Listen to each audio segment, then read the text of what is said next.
That was great, we got it. The cast of the Harry Potter franchise were all perfectly behaved behind the scenes. I'm an angel. I'm an angel. Okay, maybe not, but they did share some sweet moments on set, as well as some potentially dangerous ones. If you've ever wondered how slugs taste, or how Ginny coped with being trapped in the Chamber of Secrets, we'll fill you in. Why are you so determined to embarrass me?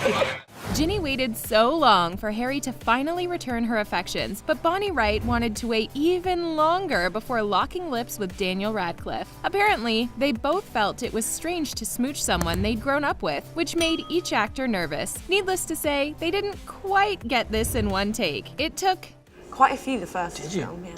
Bonnie estimates that their nerves caused them to redo this scene 30 times before Harry and Ginny's first kiss looked convincing in The Half-Blood Prince. The lesson Bonnie learned from this? When it comes to kissing, or just filming a kiss, sometimes you just have to go for it. We had fun doing it.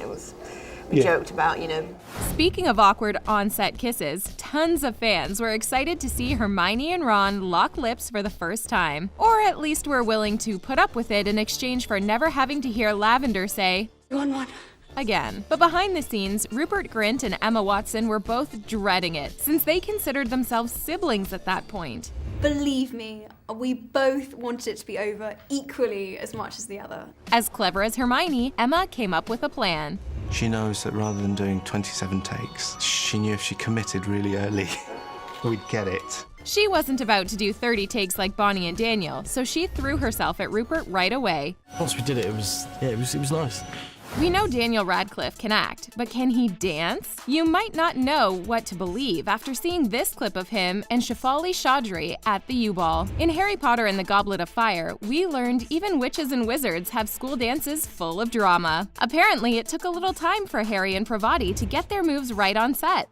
It is just a rehearsal. Later, Daniel claimed to be a fantastic dancer. But because Harry's not very good, I felt I should play it down. Is he a really bad dancer or a really good actor? Ron's brothers, Fred and George, are notorious troublemakers, but Rupert was the real problem on set. Sometimes stars couldn't help but giggle during a scene, and every cast member in the Harry Potter franchise is guilty of this, but no one caused as many disruptions as Rupert. You shouldn't be laughing at the end when you find out that Dan's gonna potentially be killed by Snape. His laughter distracted his co-stars. I can see Rupert laughing in the mirror, and I can see him, and I can hear him sniggering in my ear. Frustrated the crew. Rupert will start giggling, and he'll pretend he isn't giggling. And ended up causing the need for a penalty system for unsanctioned laughter. Red card. Bonnie was forced to pay up during the Half-Blood Prince, during the scene in which Ginny brings Harry a mince pie because she just couldn't stop giggling. In Harry Potter and the Sorcerer's Stone, first-year Hogwarts students learn how to fly brooms for the first time. Playing hand games might not be quite as exciting as soaring through the sky on brooms, but it made for some adorable behind-the-scenes moments. Apparently, Emma couldn't help but take playtime seriously, and her cast members noticed a competitive streak right away. I'm a very, very competitive person. Emma slapping hands with Tom Felton was so cute, we can't believe she was smacking him in the face just a few years after this. Hermione, no! He's not worth it. But don't let Emma Watson fool you. She's a competitive and clever person, but that doesn't mean she can't be bad once in a while. This star has broken character due to laughter quite a few times, and was seen using her cell phone while on set. On the bed, with her shoes on. Everyone knows electronics don't work at Hogwarts, Emma. As much as we love the movies, they can't incorporate every element from the books, even if we don't like to admit it. One of the things cut from the films was Hermione's oversized front teeth, but it turns out Emma did have some, at least for a while. Am I supposed to have my teeth on? According to Sorcerer's Stone director Chris Columbus, Emma is actually wearing false teeth during this scene, but he realized she couldn't keep acting with them in her mouth. Oh, are you doing magic? Let's see then.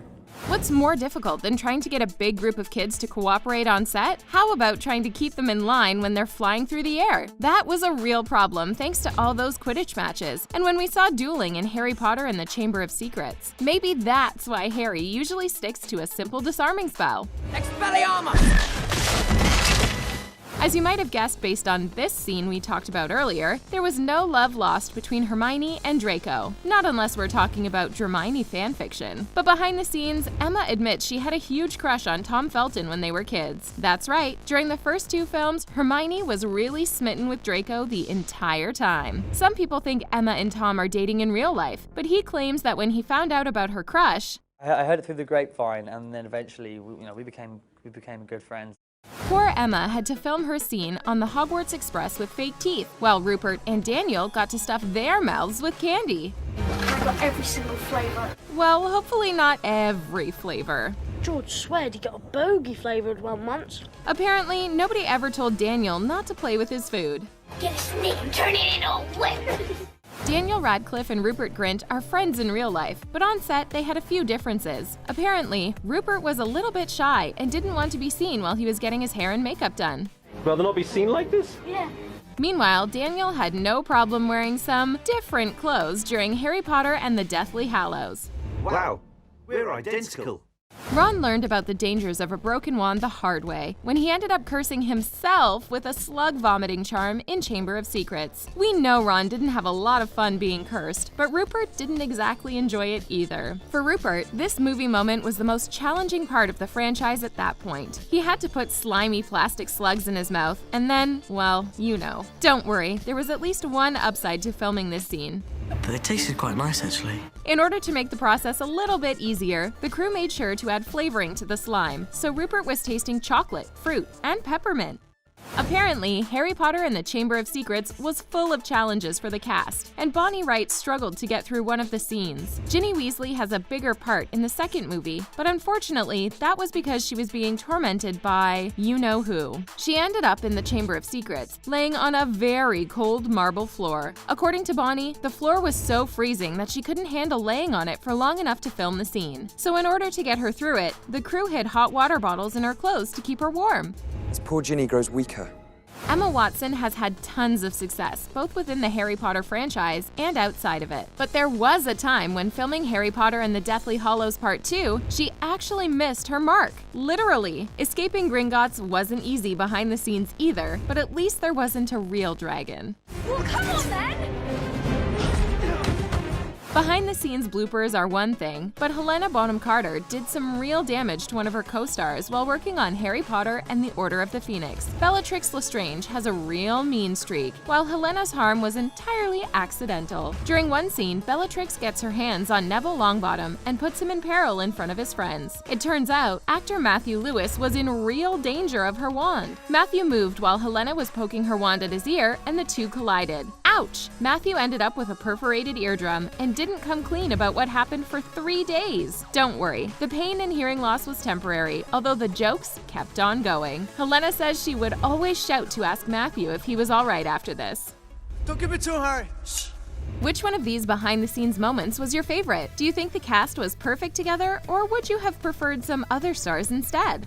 Let us know what you think in the comment section below, and make sure to click on the subscribe button for more new videos from us here at The Things. We'll see you next time!